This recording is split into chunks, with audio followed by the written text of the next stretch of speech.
আলহামদুলিল্লাহ ওয়া তাআলা সমস্ত মানবতা কিন্তু কথা বলছে মহান সত্যময় করে রব্বে কায়নাত রব্বুল আলামিনের জন্য যিনি আব্বায় আল্লাহ ওয়া রাসূলুল্লাহ মহান রব্বে কায়নাত রব্বুল আলামিনের প্রতি সকলে শুকরিয়া আদায় করে সকলে করি আলহামদুলিল্লাহ।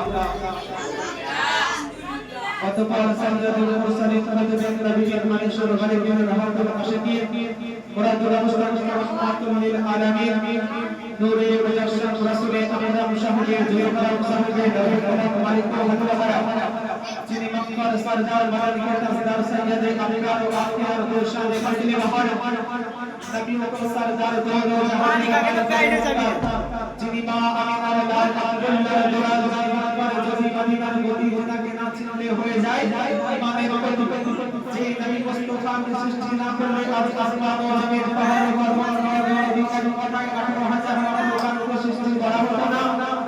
সেই নবীর প্রতি অবতারে দরুদ ও সালাম ধারা সকলে বলি আল্লাহুম্মা আমিন। আজিজান মুহতারাম সামাইয়ে কিরাম আল্লাহর কোরআন রাহুল কে সর্বন্ত কোরআন মাসুমান হামিদ হইতে একটি আয়াত তেলাওয়াত করেছে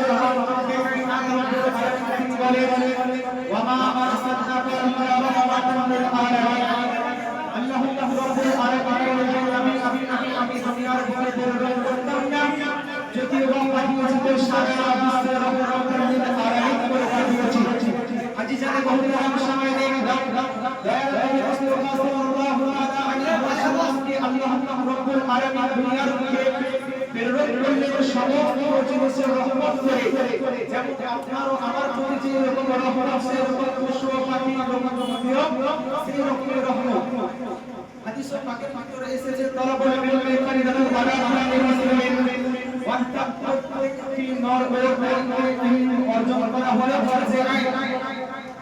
অপর একটি হাদিসে এসেছে খায়রুকুম মান তাআল্লামাল কোরআন ওয়া আল্লামাহুল বায়ান তোমাদের মধ্যে সবচেয়ে উত্তম ব্যক্তি হলো ওই যে নিজে কোরআন শিক্ষা অর্জন করলো এবং অপরকে শিক্ষা প্রদান করলো।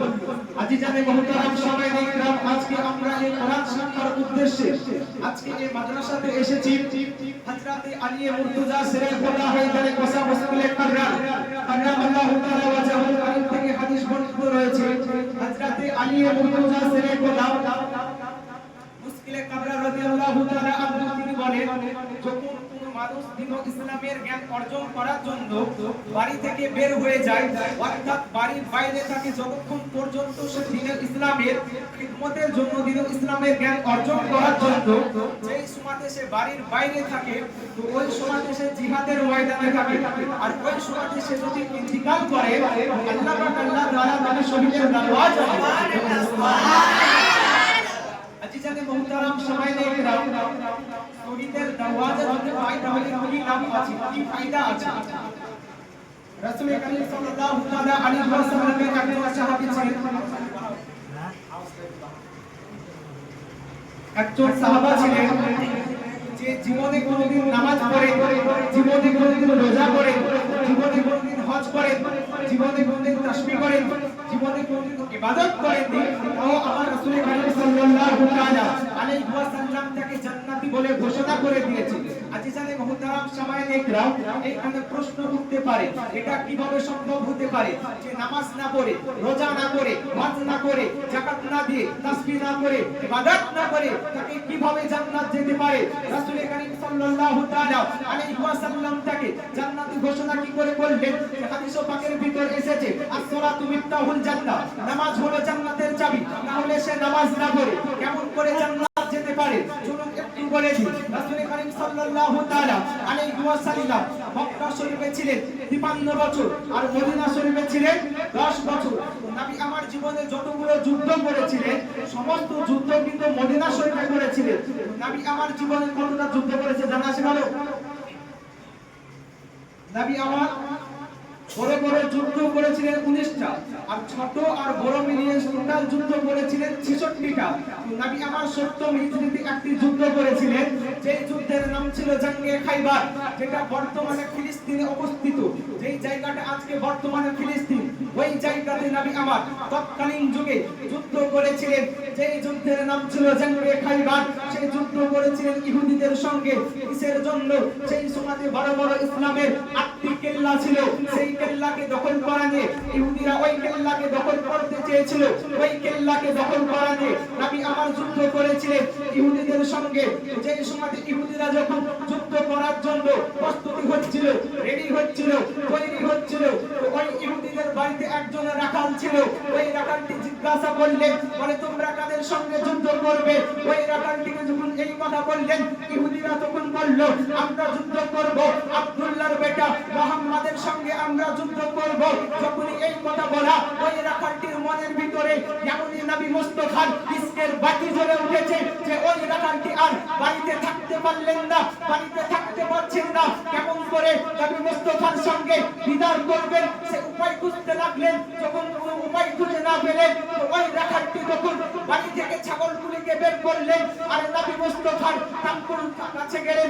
যাওয়ার পরে বলতে আছেন, ইয়া রাসূলুল্লাহ, ইয়া হাবিবাল্লাহ নবী গো, আমি আপনার চেহারা দেখে আমি বুঝে গিয়েছি আপনি হলেন একজন আল্লাহর পয়গম্বর, আপনি হলেন আখিরি পয়গম্বর। বলে ইয়া রাসূলুল্লাহ, ইয়া হাবিবাল্লাহ নবী গো, আমি আপনার কাছে কালেমা পড়ে মুসলমান হব, কিন্তু ইয়া রাসূলুল্লাহ আমার কাছে যে ওই ইহুদিদের ছাগলগুলি আমানত রয়েছে, আমি যদি এই ছাগলগুলিকে রাখতে যাই ওই ইহুদিরা আমাকে আর আসতে দিবে না। রাসূল করিম সাল্লাল্লাহু তাআলা আলাইহি ওয়াসাল্লাম বলে এই রাখাল বলে, শোনো, তুমি যদি কালেমা পড়তে চাও ওই ছাগলগুলিকে তোমাকে বাড়িতে রাখার প্রয়োজন নাই, বাড়িতে রাখতে যাওয়ার প্রয়োজন নাই। বলে ছোট্ট ছোট্ট পাথর দিয়ে ওই ছাগলগুলিকে আঘাত করো, খোদার কসম করে বলি ছাগলগুলি নিজ নিজ বাড়ি চলে যাবে। আজিজানে মুহতারাম সামাইনে ইকরাম, ওই সময়তে ওই রাখালটি সেই পাথর দিয়ে যখন ছাগলগুলিকে আঘাত করলেন, ছাগলগুলি যেন নিজ নিজ বাড়ি চলে গেলেন। এবার রাসূল করিম সাল্লাল্লাহু তাআলা আলাইহি ওয়াসাল্লামের হাতে হাত রেখে কালেমা পড়ে মুসলমান হয়ে গেলেন। আর যেমনই কালেমা পড়ে মুসলমান হওয়া সঙ্গে সঙ্গে যেন ওই দিক থেকে কাফেরেরা যেন যুদ্ধ আরম্ভ করে দিলেন। এই রাখালটি বলতে আছে, বলে ইয়া রাসূলুল্লাহ, ইয়া হাবিবাল্লাহ নবী গো, যুদ্ধ আরম্ভ হয়ে গেল, আপনি আমাকে যুদ্ধে যাওয়ার ইজাজত দিন। এক্ষুনি কালেমা পড়ল, নামাজ পড়েনি, এক্ষুনি কালেমা পড়ল, রোজা করেনি, এক্ষুনি কালেমা পড়ল, হজ করেনি, এক্ষুনি কালেমা পড়ল, যাকাত দেয়নি, এক্ষুনি কালেমা পড়ল, তাসবিহ করেনি, কোনো ইবাদত করেনি, তো সঙ্গে সঙ্গে নবী আমার তাকে যুদ্ধে যাওয়ার ইজাজত দিলেন। একখানি তলোয়ার নিয়ে নবী মুস্তাফার কদম মুবারকে সালাম করে তিনি যেন যুদ্ধে ঝাঁপ দিয়ে চলে গেলেন। কয়েকজন কাফেরকে জাহান্নামে পাঠিয়ে দিয়ে তিনি নিজের শাহাদাত বরণ করলেন। আর যেমনই শাহাদাত বরণ করলেন, আর ওই মানুষটিকে আমার জীবন জীবনটা মাদারিকে তাসদার শরিয়াতে আবরার ও আখিরাত গুলশানে ফসলে বাহার নবী ও সরদার দোনো জাহানের মালিক ও মুক্তার যেন তাকে জান্নাতি বলে ঘোষণা করে দিলেন। আজিজানে মুহতারাম, যদি কোনো ব্যক্তি শহীদ হয়ে যায়, আল্লাহ সুবহানাহু ওয়া তাআলা বলেন তার জন্য আমি কিছু স্পেশাল গিফট রাখি। তার মধ্যে একটি গিফট হলো, যখন কোনো বান্দা যখন শহীদ হয়ে যায় তার এক ফোঁটা রক্ত জামিনে পড়ার আগে আগে যেন আল্লাহ তাআলা যেন তার জীবনের সমস্ত গুনাহগুলোকে মাফ করে দেয়। তার সময় নাম বড় ভাষার ভিতরে যদি হয়ে থাকে ভুল ত্রুটি, ক্ষমা প্রার্থী, হাদিস পাঠে হয়ে থাকে ভুল ত্রুটি, আল্লাহ ক্ষমা প্রার্থী, ক্ষমা আলাইনা আল-বাস।